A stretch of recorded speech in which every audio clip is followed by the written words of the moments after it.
Bonjour, dans ces slides, nous allons corriger quelques exercices sur le système international d'unités que vous avez dû réaliser chez vous. Ainsi, si vous voulez re-regarder ça plus tard, ou réessayer chez vous, ou si jamais vous arrivez en cours d'année, c'est là pour vous. Alors, le premier exercice qu'on va corriger, c'était celui-ci. On va vous demander d'exprimer ces diverses unités dans des unités du SI. Donc, commençons par le Newton. Alors, le symbole du Newton, c'est un N. Hop.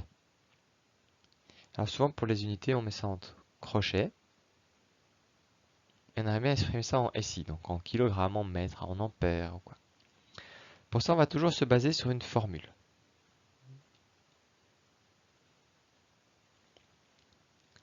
Alors, plein de formules sont possibles.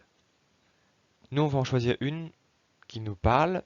Je vais vous en chaque fois présenter une pour tous les exercices qui suivent, mais on en verra d'autres, nous dans le cours, ou vous dans votre cours de courant continu ou d'autres choses.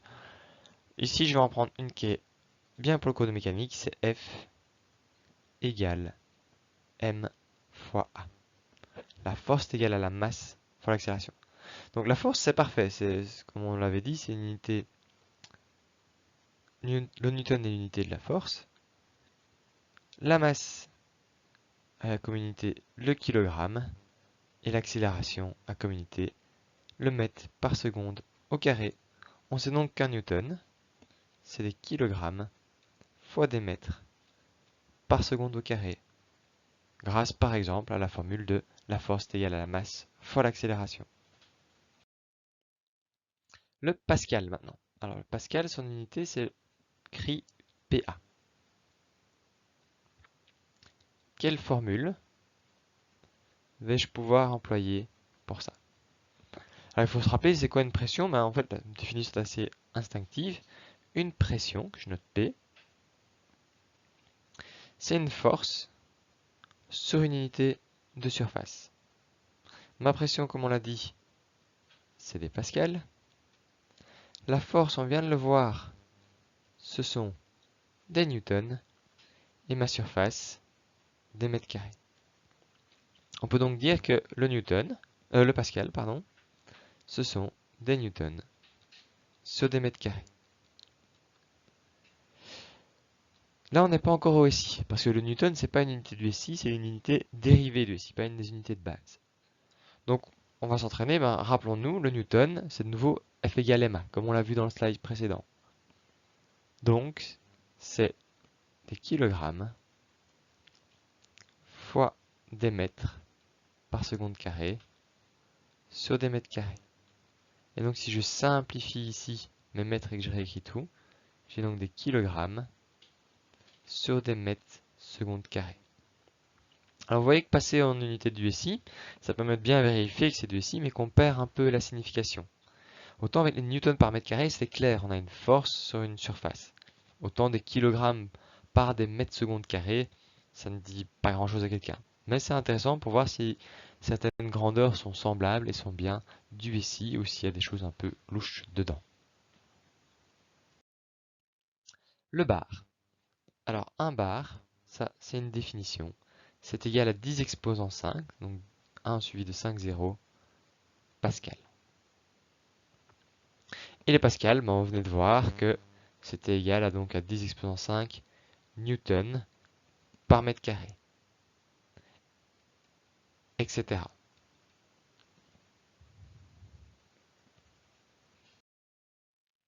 Le joule. Alors le joule s'écrit J. C'est l'unité du travail ou de l'énergie. Alors qu'est-ce qu'on va employer comme formule ici? Plusieurs choix de formules, comme d'habitude. Vous en avez vraiment beaucoup. Pour ce qui est des dimensions, il faut être capable de les trouver toutes, mais ici on va plutôt employer une simple. Et donc une simple que vous allez voir en mécanique, c'est l'énergie cinétique de translation. C'est l'énergie qu'a un corps quand il se déplace avec une certaine vitesse. Et ça c'est 1 demi mv carré.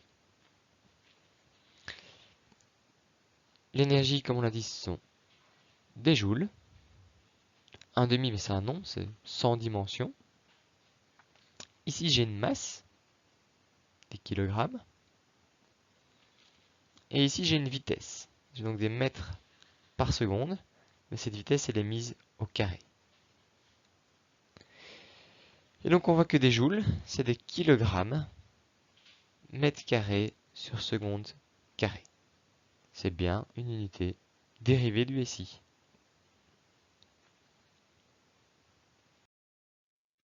Le watt à présent. Le watt qui représente l'unité de la puissance, qu'elle soit électrique ou mécanique, comme on en a parlé en cours. Alors, une petite formule. Ici, vous pouvez faire le lien avec les unités électriques, par exemple, avec P égale UI. Maintenant, les unités électriques, souvent c'est un peu pénible à trimballer, après il va falloir transformer le volt, etc. Ici, je vais employer la formule de la puissance mécanique, c'est le travail. Alors attention, ici c'est bien le travail. D'où l'intérêt des crochets, où ici c'est bien le watt. Quand on met entre crochets, on parle bien d'une unité. Ici, c'est pas entre crochets en dessous, c'est donc le travail sur un certain laps de temps. Alors, comme je dis en cours, c'est une des formulations possibles. Il y a moyen de faire des dérivés, il y a d'autres définitions. En tout cas, c'est une qui marche et qui nous intéresse ici. C'est reparti. Donc, la puissance, ce sont des watts. Le travail, on vient de voir que c'était des joules. Et un intervalle de temps, c'est des secondes. Et donc, le travail, c'est juste des joules par seconde.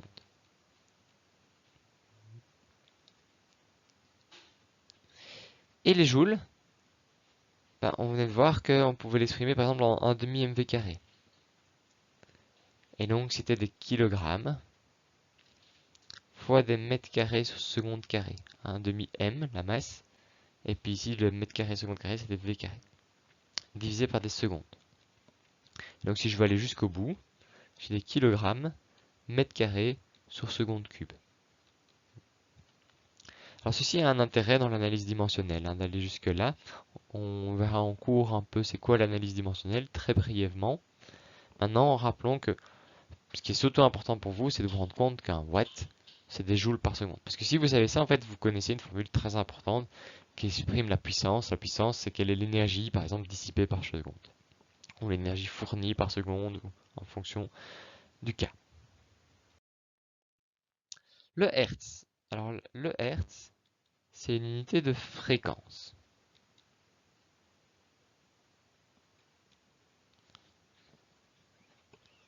En fait, je ne sais même pas si j'ai envie d'écrire une formule ici. Le Hertz, par définition, c'est des secondes moins 1. On pourrait écrire ça aussi par des par seconde. Vous verrez en maths qu'il y a des liens entre une période, par exemple si vous avez un signal sinusoïdal, qu'il y a un lien entre une période, c'est le moment où on revient deux fois au même état, ça c'est une période t, et la fréquence. La fréquence, c'est quel est le temps, enfin quel est l'inverse du temps justement, combien de fois par seconde ceci se répète. Mais pour l'instant, rappelez-vous jusqu'à 1 Hertz, c'est l'inverse d'une seconde. Du coup, si on va un peu plus loin, si j'ai du kilohertz,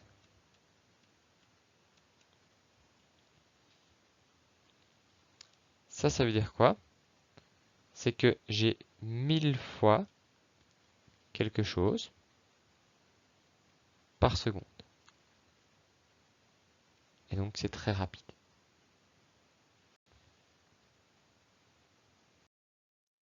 Le coulomb à présent.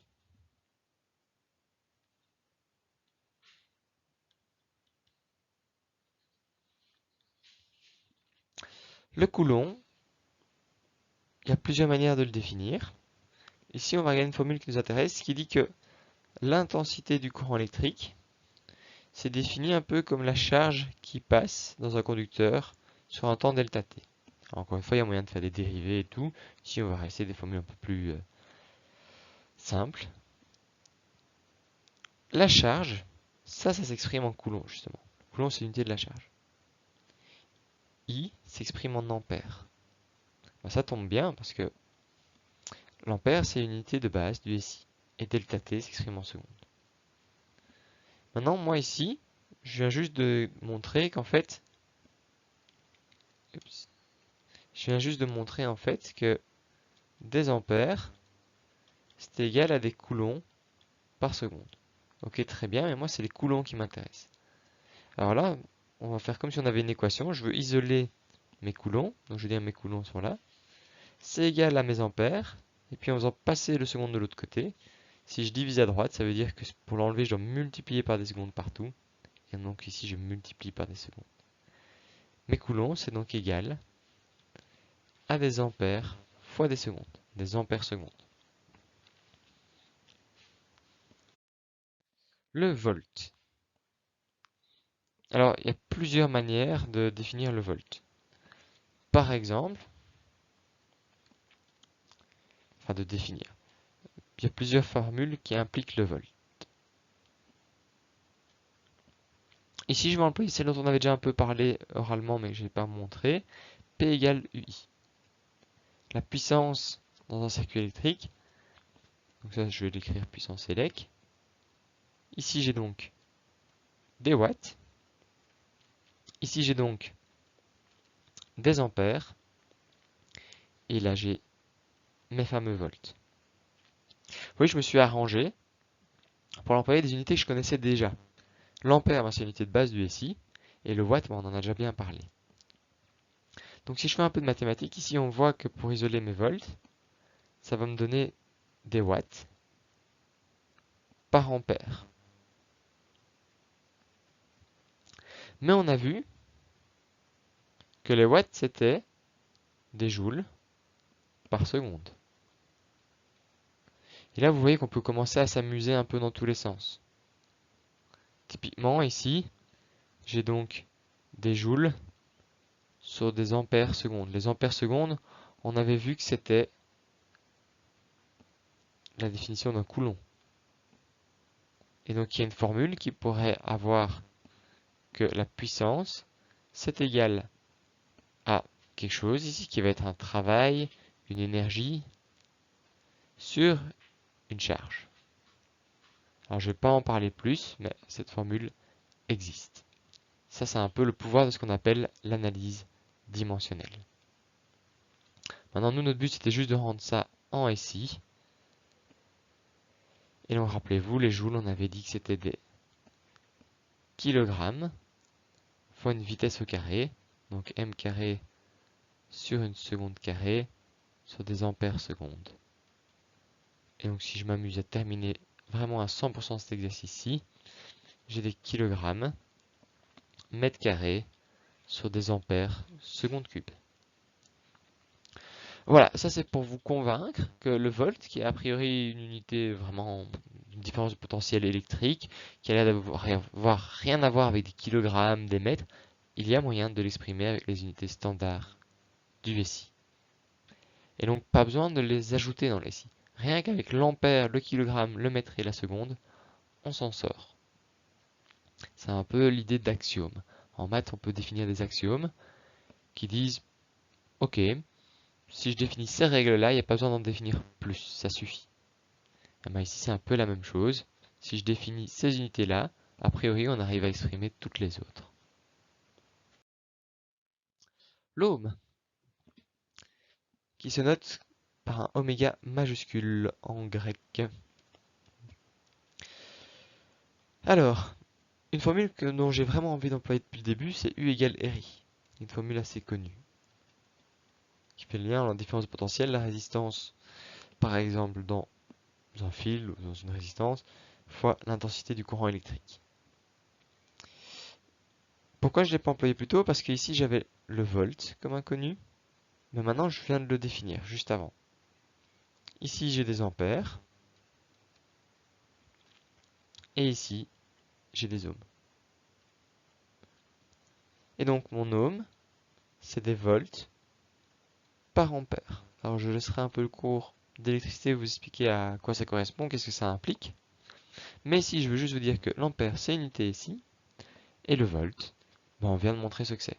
Alors vous voulez repartir sur le volt, vous pouvez repartir en disant ok, ben, le volt c'est P égale UI, et P c'était ici des watts.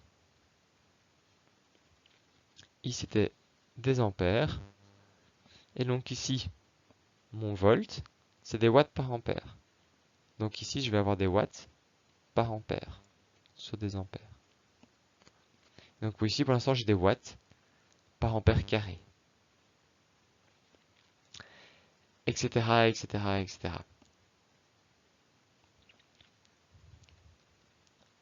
Hop, voilà. Ces exercices-ci, c'est pour ça qu'on commençait par la base. Dès que vous en avez fait quelques-uns, les autres, ça devient de plus en plus logique. Il faut juste une formule qui implique une unité que vous savez exprimer en SI et votre inconnu. C'est donc un parfait cours pour revoir vite quelques formules par-ci par-là.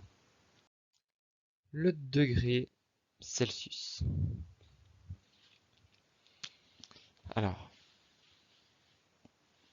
le degré Celsius, il a été défini à une époque, c'est pour ça aller voir les vidéos d'y penser, en disant ok, 0 degré Celsius, c'est quand l'eau gèle. Et 100 degrés Celsius, c'est quand l'eau bout. Alors, un peu plus de détails et de précision dans les vidéos d'y penser. Puis un jour, on est venu avec le Kelvin. Pas le degré Kelvin, mais juste le Kelvin. Une des motivations pour ça, c'est qu'on s'est rendu compte que la température, en fait, c'était juste quelque chose qui vient du fait de l'agitation moléculaire. Du fait que quand on regardait en fait un gaz, un liquide, ben, les molécules à l'intérieur bougent. Plus elles bougent, plus la température est élevée en fait. Et moins elles bougent, plus la température est basse. Mais du coup, si le mouvement des molécules à l'intérieur d'un élément est lié à la température, ben, ça veut dire qu'à un moment, on sera à un minimum, c'est-à-dire quand ça bouge plus. Il n'y a pas plus immobile que pas bouger. Et ça, c'est ce qu'on appelle le zéro absolu. Au zéro absolu, ça bouge plus. On est à 0 Kelvin. Et ça, il se fait que si on emploie l'échelle des degrés Celsius, c'est à moins 273,15 degrés Celsius. Du coup, il y a vraiment un minimum. On ne peut pas descendre en dessous de 0 Kelvin. Ce qui est vraiment chouette avec cette échelle de Kelvin et de degrés Celsius, c'est que par contre, une augmentation de 1 degré Celsius, c'est une augmentation de 1 Kelvin. Pardon. Donc ça, c'est plutôt cool. Ça veut dire qu'en fait, c'est juste un chiffre. Ça veut dire que mes degrés Celsius, c'est égal à mes Kelvin, mais on a été shifté vers le bas de moins 273,15. Et donc ça, c'est la conversion. Typiquement, si j'ai une température en Celsius et que je cherche ma température en Kelvin, et ben voici l'équation pour la trouver. Imaginons que je cherche à quoi correspond 0 degré Celsius en Kelvin. Je continue à écrire mon équation et je vois que si je change de membre, 273,15 Kelvin est égal à TK. J'ai juste fait passer 273 de l'autre côté. Alors, pour ne pas perturber, je vais juste enlever ici le degré Celsius. Ici, j'ai fait une conversion de l'un à l'autre pour vous motiver un peu cette formule si vous aviez du mal. Et de fait, si j'étais à 0 degré, bah alors TK est bien à 273,15 degrés.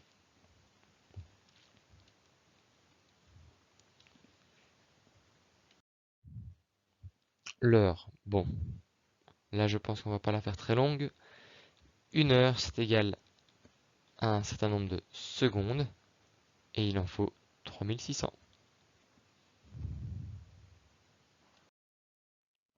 Le wattheure. Alors attention ici, c'est un des bons exemples de pourquoi c'est important de dire kilomètre par heure, mètre par seconde, radian par seconde, de bien préciser le par quand on a des divisions, pour savoir de quoi on parle. Parce que ici, c'est très important, un watt par heure et un wattheure, ce n'est pas la même chose. On va donc l'écrire, un wattheure. Alors ici, j'ai deux unités non SI. Le watt, kilowattheure. Dedans, j'ai 1 watt. Et on avait vu auparavant, avec les formules de puissance, qu'un watt, c'est des joules par seconde. Et on sait aussi que 1 heure, c'est égal à 3600 secondes. Donc si je mets les deux ici, j'ai donc mes joules par seconde fois 3600 secondes. Alors, je vais écrire un peu comme ça. Du coup, si je simplifie mes secondes ici, 1 Wh c'est égal à 3600 joules. 3600 joules, c'est pas très joli. On va donc écrire 3,6 kilojoules.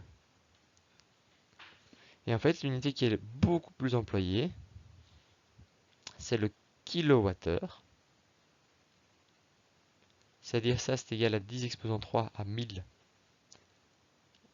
Wh. Et donc ça va être égal à 10 exposant 3 fois 3,6 kilojoules. Et là, 10 exposant 3 fois des kilos, ça fait 1000 fois 1000, ça fait des millions. Ça fait 3,6 fois 10,6 joules. Ça fait 3,6 méga. On va écrire un peu mieux. Ça fait 3,6 mégajoules.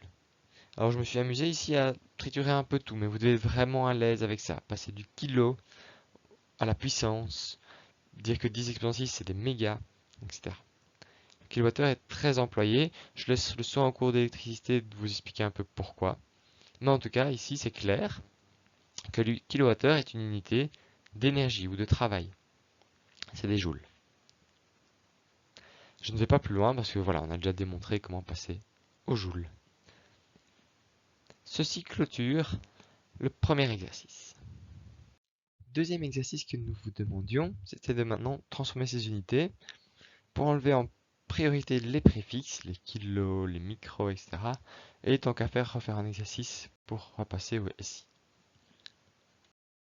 Première unité qui est sans doute la plus importante que vous allez croiser un peu partout, c'est le kilomètre par heure. Ici, souvent, les étudiants essaient de retenir ça par cœur. Alors, c'est vrai qu'à force de l'employer, ça va finir par venir tout seul. Maintenant, si on fait de l'analyse dimensionnelle, il n'y a rien à retenir. 1 km, c'est 1000 mètres. Et 1 heure, c'est 3600 secondes. Et donc mon kilomètre par heure, ici j'ai déjà mes mètres par seconde. Et qu'est-ce qui me reste ici? J'ai 1000 divisé par 3600. Et ça fait 1 divisé par 3,6. Donc typiquement, si ici j'ai 100 km par heure, ça veut dire qu'en fait j'aurai 100 que je dois diviser par 3,6 pour avoir des mètres par seconde. Un bon exercice pour vous, essayez de le faire à l'envers. Comment passer des mètres par seconde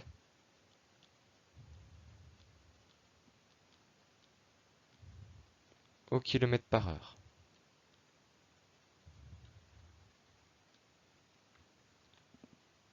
Je vous laisse réfléchir là-dessus. Le kilowattheure. Alors on l'a déjà fait plus haut, donc je vais le faire rapidement. Le kilowattheure. Ici on aimerait bien revenir au SI. Donc la première chose que je pourrais dire, c'est qu'il y a le mot kilo dedans. Donc ça va être 10 exposant 3 Wh. Mais les heures, ça ne nous parle pas tant que ça. Donc on va essayer de revenir ici à 10 exposant 3. Les watts, c'est des joules par seconde, voir les exercices précédents, fois 3600 secondes. Ça, c'est mes heures. Le 3600, je le sors. Ça fait 3600 fois 10 exposant 3. Mes secondes s'annulent et donc il me reste juste des joules. Alors quand on est en notation scientifique, on essaye d'éviter un maximum d'avoir des grands nombres comme ça, 3600. On va tout mettre dans l'exposant pour avoir juste en fait des unités. 3, pas 30, pas 300, pas 3000, juste 3. Alors 0,6 du coup. Pour passer de 3600 à 3,6, il me faut un facteur 1000. Donc ici en fait c'est 3,6 fois 10, 3. Vous voyez ceci. Juste ça, le 3600, c'est 3,6 fois 10, 3. Fois ce qui reste, 10, 3 joules. Et donc si je mets ensemble les exposants, j'ai 3,6 fois 10 exposant 6 joules. Voilà, là j'ai enlevé mon préfixe qui était le kilo et j'ai changé mes wattheures en joules. Je pourrais maintenant descendre en me disant ok mes joules, je vais essayer de mettre ça en kilogrammes, en mètres, etc. Mais ça c'était l'exercice précédent, on peut s'arrêter là. Maintenant si vous voulez le refaire, c'est un bon exercice. Et pour info, tant qu'on y est, on peut rappeler que exposant 6 c'est des mégas. Donc on a ici des mégajoules. Le centimètre carré. Alors il faut bien se rendre compte ici que c'est des centimètres mis au carré. Et donc on va d'abord s'occuper de la partie centimètres. Pour ça, je vais mettre ça en bleu. J'aimerais bien passer des centimètres aux unités standards du SI, donc vraiment les unités de base, qui est le mètre. Alors un centimètre, c'est un centième de mètre, comme le nom l'entend. Un centième. Donc je pourrais noter ça comme ça, ou 0,01 mètre, ou 10 exposant moins 2 mètres. Alors moi je vais préférer le 10 exposant moins 2. C'est plus rapide à écrire. Et en plus quand j'ai un peu des multiples dans tous les sens, c'est plus facile de faire 10 exposant moins 9 fois 10 exposant 7 fois 10 exposant moins 30 que de faire 0,00001 fois 10 millions fois 0,0. Donc les puissances c'est quand même beaucoup plus pratique. Donc moi je vais partir là-dessus. N'oublions pas ici que c'était une unité qui devait être mise au carré. Alors, pour la complétion, je vais mettre les autres au carré. Mais c'est évidemment la même chose. Et 10 exposants moins 2 au carré. Alors là, je vous renvoie vers le cours de maths si vous avez du mal avec les exposants. Mais donc ça fait 10 moins 2 fois 10 moins 2, ce qui fait 10 moins 4 mètres au carré. Ça c'est 10 moins 2 au carré. Et ça c'est mon mètre au carré. Hop, on va remettre ça un peu plus joliment. 10 moins 4 mètres carrés. Et on a notre réponse. 10 moins 4, c'est un 10 millième. Donc 1 centimètre carré, c'est un 10 millième de mètre carré. C'est normal parce que 1 centimètre, c'est un centième de mètre.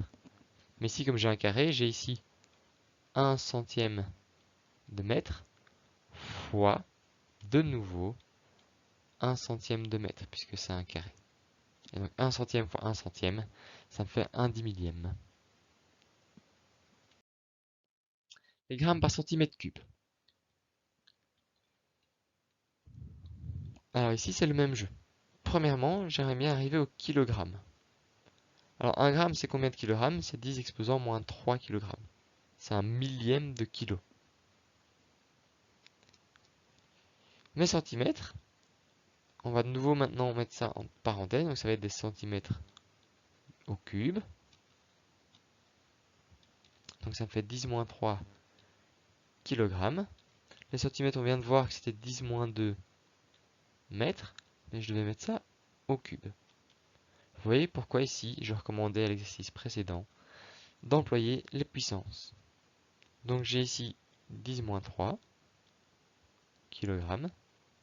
Et 10 moins 2 au cube, ça fait du 10 moins 2 plus moins 2 plus moins 2, ou moins 2 fois 3, ça fait donc du moins 6 mètres cubes.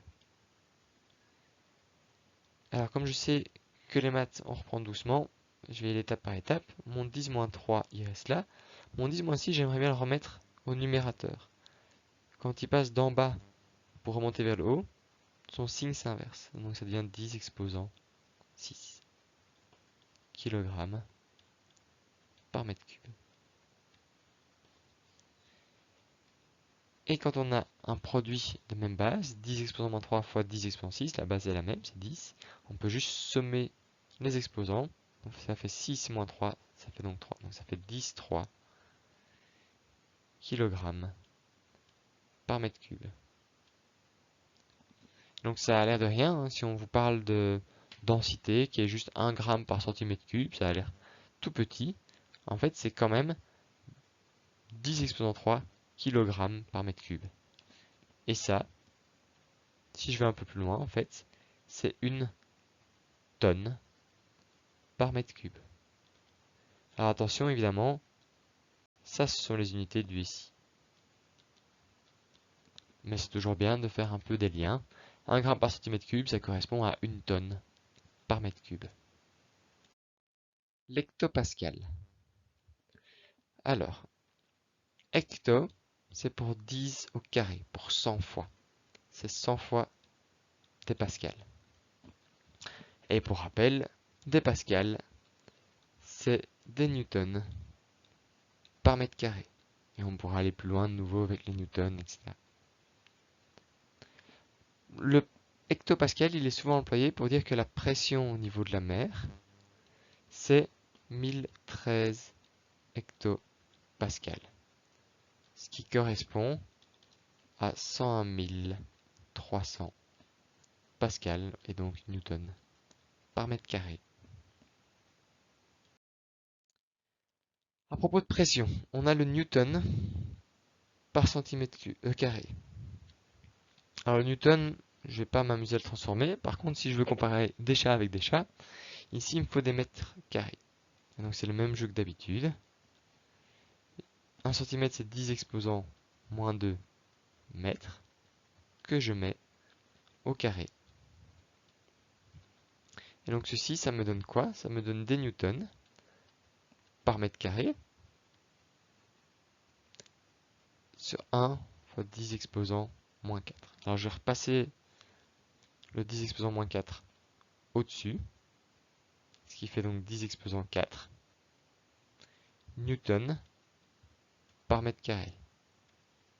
Ce qui fait, si je reviens à l'unité usuelle de pression, qui n'est pas le SI, hein, donc ça revient à dire que c'est 10 exposant 4 pascal. Alors vous voyez qu'ici souvent dans les exercices, je m'amuse à aller un peu à gauche, à droite pour revoir toutes les unités. Maintenant j'aurais pu dire que mes newtons, c'est des kilogrammes fois des mètres divisé par des secondes au carré. Vous auriez pu aussi dire que c'est 10 fois des kilopascals. Voilà, à méditer. Le microfarad. Donc ça, c'est ce qu'on appelle un mu grec. Le microfarad, micro c'est pour 10 exposants moins 6 farad. Alors le farad, c'est l'unité de la capacité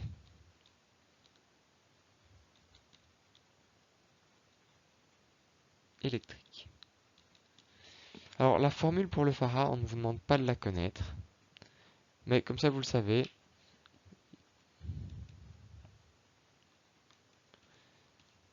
c'est Q égale CV, qui lie ici la charge avec la différence de potentiel. C, c'est la... Ici, c'est pas donc un coulomb, hein, c'est évidemment la capacité.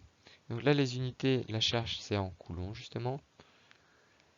La différence de potentiel, c'est en volts. Et C, c'est la capacité, c'est en farad. Donc vous voyez déjà que le farad, c'est égal à des coulombs par volt. C'est combien de coulombs je peux stocker avec une différence de potentiel de 1 volt. Voilà, ça vous verrez plus en détail plus tard, mais c'était l'occasion de le présenter. Et à partir de là, souvenez-vous, les coulombs, c'est des ampères secondes, etc., etc., etc. Le millivolt. Le millivolt, c'est donc 10 exposant moins 3 volts. Et je vous réfère à ce qu'on avait vu précédemment. Mais par exemple, une manière de le trouver, pour se rappeler de ce qu'est le volt, c'est P égale UI, qui dit la puissance, qui est en watts. Et on avait vu que c'était par exemple des joules par seconde, avec ici des ampères, et là, mes volts. Et donc on pourrait dire que c'est 10 exposant moins 3 joules par seconde fois 2 ampères. Comme ceci. Et on peut aller plus loin. Ici, on est quand même plus dans la partie préfixe, c'est pour ça qu'on fait ça dans cet ordre-là. Et donc ce qui m'intéresse le plus, c'est que vous soyez capable de voir ici le 10 exposant moins 3. Le micron. Alors le micron, en fait, c'est égal à ce qu'on appelle un micromètre. Quand on dit une précision au micron, c'est une précision de l'ordre du micromètre. Et donc, qui dit micromètre dit 10-6 mètres, un millionième de mètre. Une manière de le voir aussi, c'est que c'est 10-3 millimètres. C'est un millième de millimètre. C'est tout petit.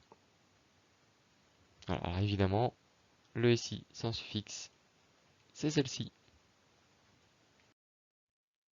Le volt par centimètre. Le volt par centimètre, on veut revenir en SI. Donc si j'ai du volt, et un centimètre, c'est 10-2 mètres. Je vais le passer au numérateur, donc ça fait 10 exposant 2 volts par mètre. Alors ça, vous verrez à quoi ça correspond, les volts par mètre, dans votre cours d'électricité. La nanoseconde. Alors donc ici, bien attention, c'est aussi pour ça qu'on mettait l'accent, ceci dans le cours. Je me souviens qu'en cours théorique, quelqu'un m'a demandé c'est quoi ça NS. C'est justement toute l'utilité de bien connaître les unités du SI et de bien connaître aussi les préfixes. Ici, N pour nano, S pour seconde. Nano, c'est 10 exposant moins 9. C'est un milliardième de seconde.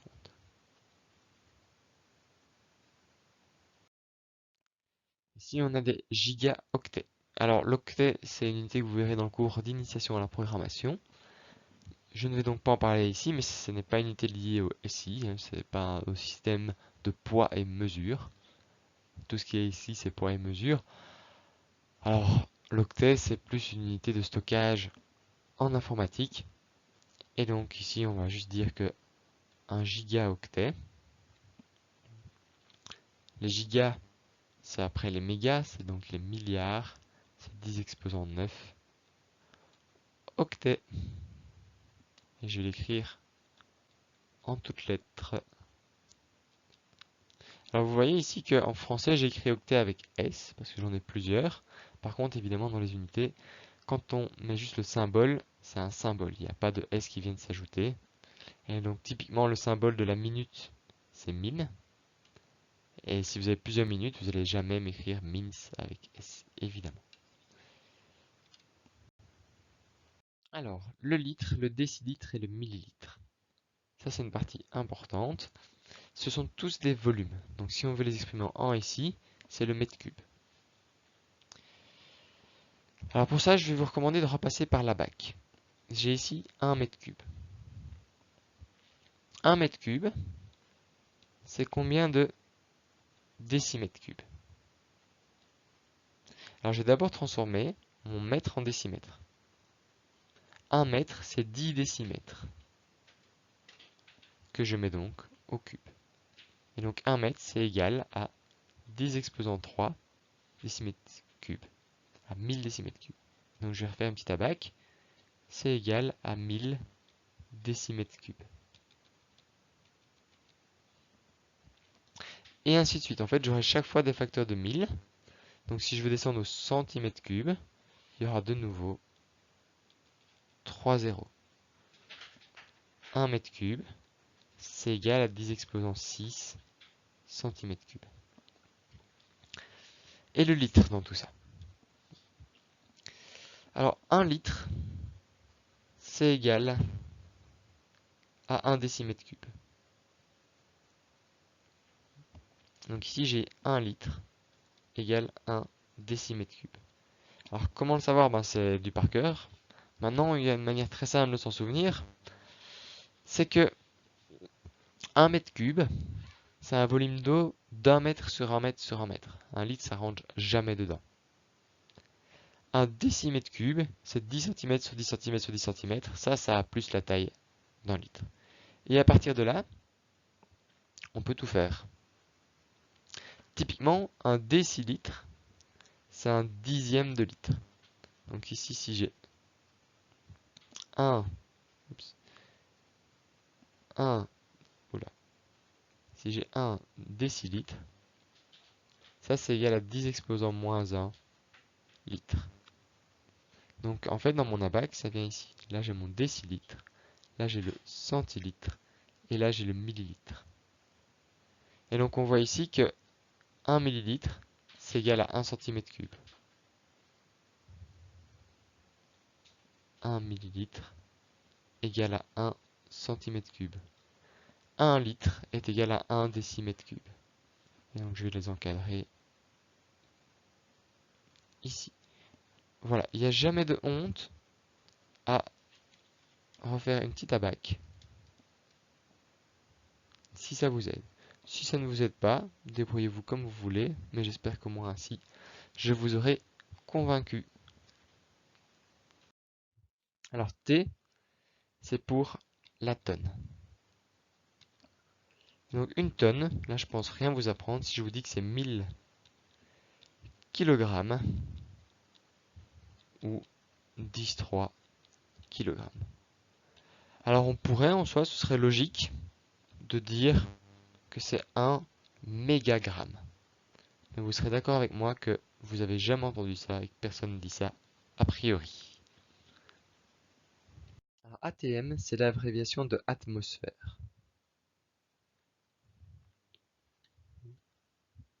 C'est la pression au niveau de la mer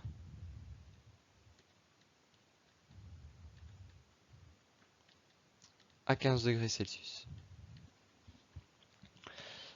En somme, pour vous dans la vie de tous les jours, c'est la pression sur vous.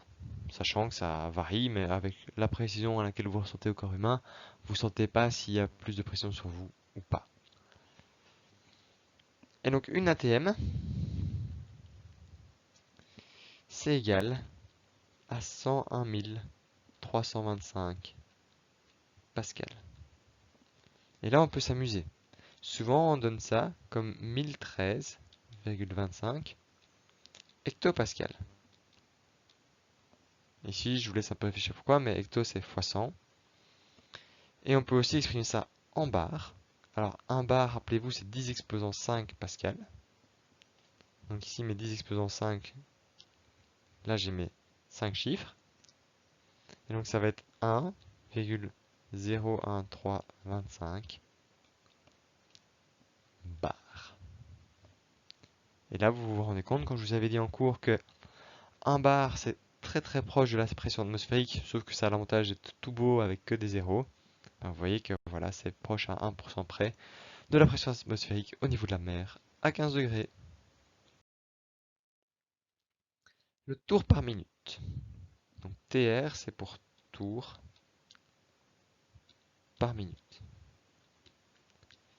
Alors c'est quoi un tour? Ben, on pourrait dire c'est 360 degrés par minute. Mais les degrés, vous verrez un peu plus en détail en maths, c'est pas vraiment une unité qu'on aime employer. C'est pratique pour mesurer un angle avec un rapporteur, mais pour tout ce qui est équation, on va plutôt préférer le radian. Et un tour de cercle complet, c'est ce qu'on appelle 2π radians par minute. Maintenant, reste à convertir les minutes. Et donc ici, je vais avoir 2π radians. Une minute, c'est 60 secondes. 60 secondes. Et donc ici, en soi, j'ai pi sur 30 radians par seconde. Alors il faut savoir que le radian, je vais le mettre entre parenthèses. Vous pouvez laisser radian parce que ça rajoute une information intéressante. Typiquement, on voit que d'accord, là il y avait une idée d'angle qui varie. Comme ça, on peut faire la différence entre une fréquence, par exemple la fréquence à laquelle je lance une pièce en l'air, si je fais ça de manière régulière ou quoi. Là, ce serait juste par seconde. Ici, il y a quand même cette idée que ça tourne. Et donc, le fait d'avoir radian dans l'unité vous permet d'avoir une meilleure compréhension. Ah ok, c'était en train de tourner. Et aussi de bien préciser que ça tourne de autant de radians par seconde. Et pas de autant de tours, quoi. Mais en proprement parler, c'est ce qu'on appelle une unité sans dimension. Je pourrais l'oublier complètement, cette unité, ce n'est pas grave. Dernier exercice, ce qu'on a appelé la vérification dimensionnelle. C'est vérifier que dans une formule, tout a bien les mêmes unités. Donc si vraiment une formule physique n'a pas de sens si chaque élément, chaque addition, chaque fois qu'on met des choses ensemble, on ne compare pas la même chose. Si j'additionne des pommes, je dois les additionner avec des pommes. Si à gauche de mon égalité j'ai des poires, à droite de mon égalité, au total, je dois avoir des poires. Et ainsi de suite. Alors, premier exemple, f égale ma. Eh bien, ici, on va refaire l'exercice à l'envers. Donc, on avait démontré plus haut, grâce à cette formule en fait, que f c'était des kilogrammes mètres par seconde au carré. Et bien à droite, j'ai bien des kilogrammes et j'ai bien des mètres par seconde au carré. Alors ça sert à quoi? Imaginons que vous savez, grâce à une autre formule, que la force c'est des kilogrammes mètres par seconde carré. Et que vous avez une nouvelle formule, vous trouvez, tiens, c'est tout nouveau, moi je trouve F égale ma. Vous pouvez déjà savoir, en tant que scientifique, si ça a des chances de marcher ou pas. Ça n'a aucune chance de marcher si les unités ne sont pas identiques. Et ce domaine de recherche, ça s'appelle l'analyse dimensionnelle. Il y a des gens qui créent de nouvelles formules en se disant, tiens, en fait, en réfléchissant un petit peu, si j'ai une éolienne, ça, la puissance que ça va donner, donc ok, c'est une puissance, ça va être des watts, ça va dépendre de quoi? De la vitesse du vent, donc il va y avoir des mètres par seconde à droite. Ça va dépendre de la longueur des palmes, donc il va aussi y avoir des mètres encore. Et ce qu'on ne sait pas, c'est si ça va dépendre de la vitesse au carré, au cube, de la longueur des palmes au carré, au cube, ou est-ce que ça va être divisé par la longueur ou... Et tout ça, on peut le trouver comment? En s'arrangeant pour que j'ai la même chose à droite qu'à gauche. Ça, on va pas aller jusque-là dans le cours, parce que vous n'êtes pas des physiciens. Mais en tout cas, vous devez toujours être capable de vérifier que vous avez bien des pommes que vous comparez à des pommes. Alors, imaginons que quelqu'un vous dit, voilà, j'ai une formule U égale RI. Vous n'en avez jamais entendu parler, mais vous savez que, ok, tu me dites que là à gauche j'ai des volts, soit. Ici j'ai des ohms, et ici des ampères. Je vais essayer de tout mettre en ici pour voir si c'est cohérent. Alors les ampères, parfait, c'est du ici. Les ohms, on avait vu qu'on pouvait l'exprimer comme des volts par ampère en fait. Et là je me rends bien compte que si je fais, ici à gauche j'avais des volts, c'est bien égal à des volts par ampère fois des ampères. Et donc, ça marche. Alors je sais bien que pour l'instant ça n'a pas l'air très magnifique comme ça parce qu'on a défini, on a trouvé l'unité du ohm grâce à ces unités-là. Maintenant il faut commencer par des exercices simples avant de faire des plus compliqués. En parlant de vous mettre dans l'ambiance, cet exercice-ci est un peu plus clair pour montrer ce que je veux. Le fait de pouvoir vérifier une formule en se demandant qu'à chaque moment, on compare toujours des pommes avec des pommes. Donc regardons déjà si dans mon addition, ici j'ai trois termes que j'additionne. Regardons si j'ai chaque fois les mêmes unités. x0, ceci c'est l'équation de la position au cours du temps, ça c'est la position initiale. Et comme c'est une position, c'est des mètres. Ici c'est la vitesse initiale, des mètres par seconde, fois un temps, fois des secondes.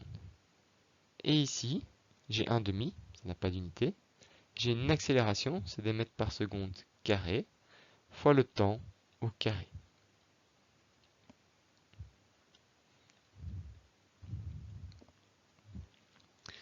Regardons maintenant ici un peu. Au début, j'avais des mètres. Si je veux pouvoir faire une addition qui a du sens d'un point de vue physique, je ne peux rajouter à ça que des mètres. Eh bien, V0 fois T, ça a les dimensions de mètres, parce que ici mes secondes se simplifient. Et mon 1/2 à T carré, ça a de nouveau les dimensions de mètres. Donc j'ajoute bien des mètres avec des mètres avec des mètres. Et ça, c'est égal à quoi? Eh bien, à des mètres, la position au cours du temps. Et donc, rien qu'en voyant ça, vous n'avez plus aucune excuse pour cette formule de ne plus savoir que c'est V fois T, que c'est A fois T carré, rien que pour respecter les dimensions. Le 1/2, ça vient des intégrales, et bon, ça, voilà, ça il faudra connaître. Prenons maintenant cette formule-ci, que vous allez voir dans le cours de maths et aussi dans vos cours d'électricité, qui est celle d'une sinusoïde. Alors une sinusoïde, c'est pour tout ce qui est phénomène périodique. Imaginons ici que j'ai un ressort. Je vais l'étirer, et puis je vais le lâcher. Alors ce qu'il va faire, c'est qu'il va se contracter, et puis s'allonger, puis se contracter, puis s'allonger, et il va osciller comme ça. Et ici, vous avez une sinusoïde. Un autre exemple, c'est évidemment le courant alternatif. Alors il faut savoir que ce qui est dans un sinus, pardon, ça n'a pas d'unité. Sinus de 0, ça fait 0. C'est pas 0 cm, c'est sans unité. Et donc ici, mon A de t, c'est ce qu'on appelle l'amplitude au cours du temps. Ça, c'est l'amplitude. Et donc ça va dépendre de ce qu'on regarde. Si jamais on regarde un ressort, ça va être sa position, ça va être des mètres. Mais si jamais je regarde par exemple un signal électrique, ça pourrait être des volts ou des ampères. Ça dépend vraiment si vous regardez qui est aussi. Ce qui est important par contre, c'est que A, ici, doit avoir les mêmes unités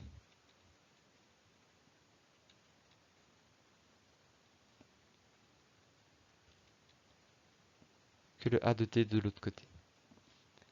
Juste par analyse dimensionnelle. Si j'ai des mètres à gauche, il me faut des mètres à droite, puisque mon sinus n'a pas d'unité. Et l'autre chose importante, c'est qu'à l'intérieur du sinus, là aussi je ne dois pas avoir d'unité, ou plutôt, entre guillemets, je dois avoir des radians ou des degrés.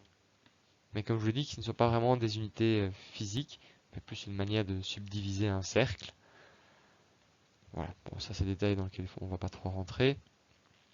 Alors ici, donc, j'ai quoi à l'intérieur? J'ai oméga fois t plus phi. Alors je sais bien déjà ici que je dois avoir la même chose des deux côtés. Donc mon oméga t doit avoir les mêmes unités que mon phi. Mais je sais que là-dedans, à l'intérieur, je dois avoir pas d'unité. Donc je sais d'office que phi, en fait, c'est des radians. Phi, c'est ce qu'on appelle une phase à l'origine. Vous verrez ça en maths, mais ça ne peut être que des radians. Ou à la limite des degrés si vous travaillez en degrés. Mais ça ne peut pas être des mètres. Sinon, il y aura un problème. Mon sinus, il veut juste manger des radians ou des degrés. Pas de mètres, pas de secondes. Ensuite, c'est un signal qui oscille. Et ce qu'on appelle ici oméga, c'est la pulsation. Alors j'insiste, vous verrez ça en maths. Mais sachant que t, c'est des secondes, c'est le temps. Bah, vous pouvez deviner ici que oméga, par analyse dimensionnelle, pour avoir des radians, bah, je dois avoir quelque chose qui tue les secondes. Et sachant même ici qu'on est plutôt dans une unité d'angle, ça va être des radians par seconde. Et même sans savoir ce qu'était ce oméga, sans même connaître la théorie, juste savoir que t c'était un temps et que je suis à l'intérieur d'un sinus, bah, je sais que son unité c'est un radian par seconde, et ça c'est typiquement l'unité d'une vitesse angulaire. Ça, je laisserai le soin au cours de maths de faire la suite, le lien. Mais voilà. Une formule qui ressemble très fort, c'est celle juste en dessous. Alors, pour le A, c'est la même chose. Et ici, de nouveau, à l'intérieur, je ne dois avoir pas d'unité, car je suis à l'intérieur d'un sinus. on vient de voir au-dessus que oméga, c'était des radians par seconde, fois ce qui est entre parenthèses ici. Mais donc, de nouveau, si je ne veux avoir pas d'unité, donc comme j'ai dit ici, j'ai pas d'unité,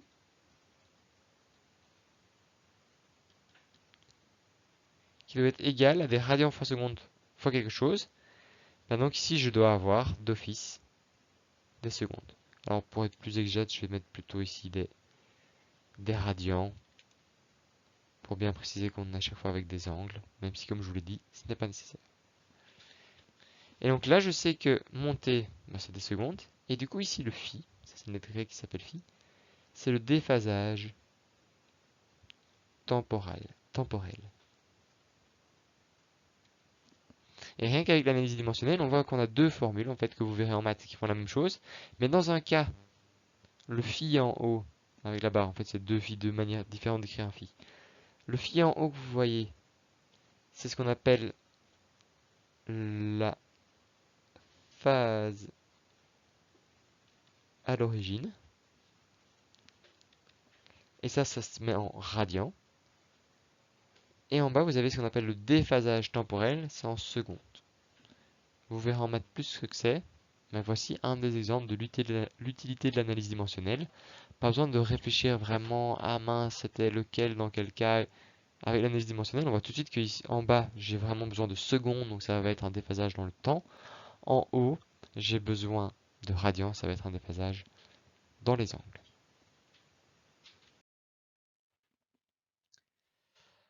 Alors, un autre exemple. J'ai fait exprès tantôt de ne pas vous présenter cette formule-ci pour le travail. Où ici on a un travail donc en joules. Mais en fait, c'est égal dans certaines conditions à des newtons fois des mètres. Enfin, un joule c'est toujours égal à des newtons fois des mètres, mais le travail peut être exprimé comme la force fois la distance dans certains cas que vous verrez fin du quadrimestre. Ben moi, j'ai jamais écrit mon joule comme ça. Si vous vous souvenez bien, moi, mon joule, j'avais dit l'énergie c'est 1 demi mv carré. Donc si j'ai des joules, qui est égal à des kilogrammes fois mètre carré sur seconde carré. Et donc là, j'aimerais bien vérifier si c'est plausible, ça, une force ou une distance pour un travail, ça me semble un peu louche. Vérifions ça. Donc je sais déjà que mes joules, c'est égal avec kilogrammes par mètre carré seconde carré, kilogramme mètre carré par seconde carré. Ben allons-y, mon newton c'est quoi? Rappelez-vous là, mon newton, je peux employer F égale ma. Donc ça veut dire que mon newton,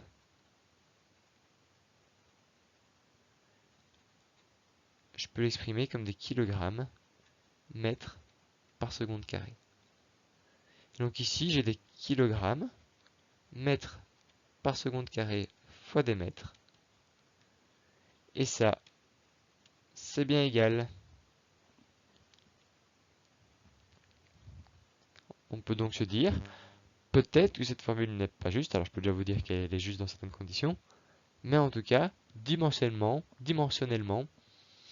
ça a du sens. Et voici un autre exemple d'énergie. Ce qu'on appelle l'énergie mécanique, c'est un peu l'énergie d'un système dans le cadre de secours, sans regarder l'électricité par exemple dedans. Ça, c'est des joules. Et comme on vient de le voir, les joules, c'est bien des kilogrammes mètre carré sur seconde carré. Pourquoi? Ben, grâce à ceci qui est l'énergie cinétique, qui est donc des kilogrammes mètre carré par seconde carré. Et ici, vous avez ensuite plein d'autres formes d'énergie qu'on va voir cette année-ci. La première, c'est l'énergie cinétique. La deuxième, c'est l'énergie potentielle. Ben, vérifions si elles ont toutes du sens. Ici, j'ai une masse, donc des kilogrammes. Puis j'ai la constante petit g, qui est la gravité terrestre, qui est 10 fois une accélération, donc des mètres par seconde carré. Et j'ai une hauteur. Ça, c'est l'énergie qui est due à la hauteur dans un champ de gravité. Si vous êtes à 10 mètres du sol ou à 100 mètres du sol, vous avez plus d'énergie potentielle quand vous êtes à 100 mètres que 10 mètres. Et là, pour l'instant, on voit que ça colle. J'ai des kilogrammes, mètres carrés par seconde carré. Donc ceci, c'est bien des joules. Ceci, c'est bien des joules. Et on peut continuer. Alors, I, c'est l'inertie. L'inertie, en fait, ce qu'on appelle même le moment d'inertie. Alors, on verra ce que c'est les moments dans des prochains cours. Pour l'instant, je vais juste vous dire, on refera ça évidemment quand on sera plus loin dans le cours, que c'est lié à une masse, que c'est lié à une masse fois une distance au carré. Ça, c'est pour le I ici. On va l'écrire comme ça, tiens.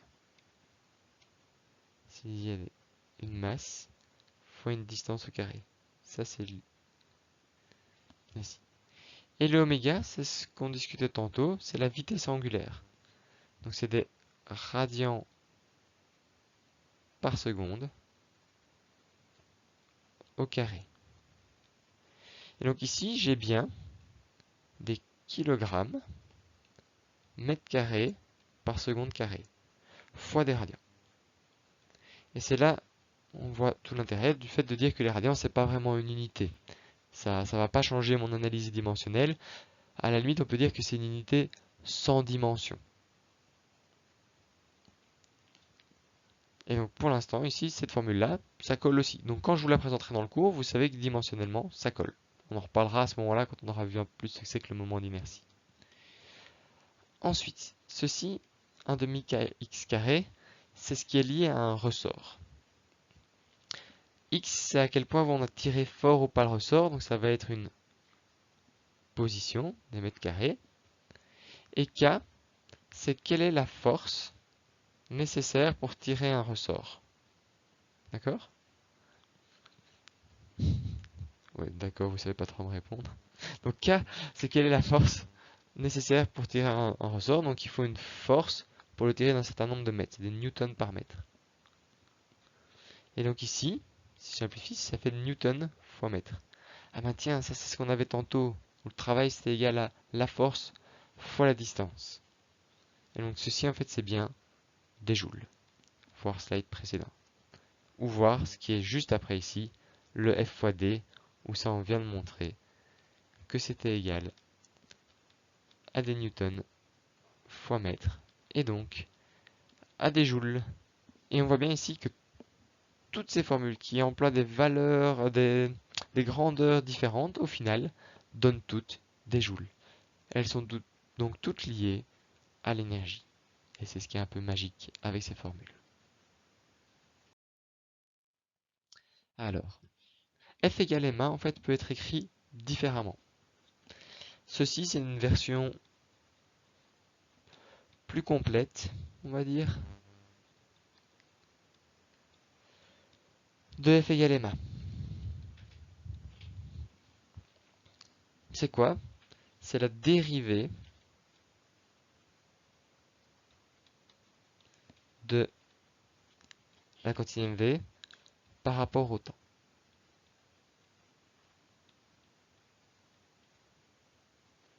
C'est-à-dire comment varie la masse fois la vitesse d'un corps sur un court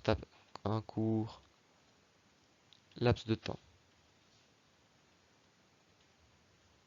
C'est une définition un peu approximative, mais pour l'instant c'est ce qu'il nous faut. Et donc à gauche, est-ce que cette formule a du sens? À gauche j'ai F. F c'est des newtons. Ok. À droite j'ai la dérivée par rapport au temps, je peux écrire aussi comme ça, fois mv. C'est parti. Ici j'ai une vitesse. Donc c'est des mètres par seconde. Ici j'ai des kilogrammes.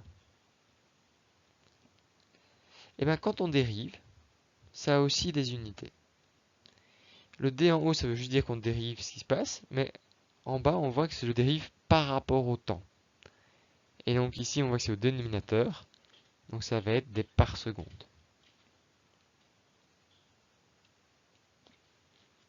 Ceci, ça donne bien des kilogrammes, mètres par seconde au carré, Et ça, c'est bien la définition qu'on avait trouvée pour les newtons avec F égale ma. Alors pour info, au prochain cours, vous allez voir les vecteurs. C'est-à-dire que F, c'est le vecteur force qui est égal à la masse fois le vecteur accélération. Maintenant, un vecteur, vous verrez toutes les propriétés que ça a, mais en termes d'analyse dimensionnelle, ça ne change pas grand-chose. Bon, à ce niveau-ci, je pense que vous commencez à comprendre comment être capable d'exprimer des unités qui ont parfois l'air très différentes, comme ici, où j'ai une puissance électrique en watts qui est égale à des volts fois des ampères, et ici une puissance mécanique en watts qui est égale à des joules par seconde. J'ai des unités très différentes, là j'ai vraiment des unités électriques, là j'ai des unités plus mécaniques, même si bon, il y a l'énergie dissipée aussi dans les résistances, etc. Ben, à ce stade-ci, je n'ai plus envie vraiment de vous démontrer ce que ça donne, mais juste de vous rendre compte que il y a donc moyen, comme les deux sont des watts, d'exprimer des joules en fonction d'ampères et de volts, et inversement. Et donc ici, il y a un lien à trouver qui dit que mes joules par seconde, c'est égal à des volts par ampère. Et on en a déjà parlé un peu auparavant. Alors, dernier exercice, on avait vu que le travail, c'est égal à F fois D. Ça, c'est un cas particulier. Si on veut une formule un peu plus complète, c'est ce qui est à droite. Où on a ici que le travail,